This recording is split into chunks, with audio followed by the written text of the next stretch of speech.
Assalamu Walaikum. Hello friends, how are you? Welcome back to my another video. In this video, I am going to show you how to make a shape 3D in Microsoft Publisher. Let's get started. Firstly, we have to open a Publisher document. Now we want to make a shape 3D. Go to the Insert menu. Then click the Shapes drop down menu. Then choose the rounded rectangle. Then draw this shape. Now we want to make this shape 3D.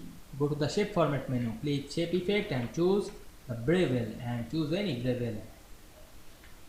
Then again go back this option and choose 3D rotation, then rotate this shape.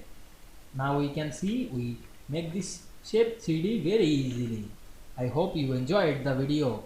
Please like, comment, share and subscribe my channel. Thanks for watching.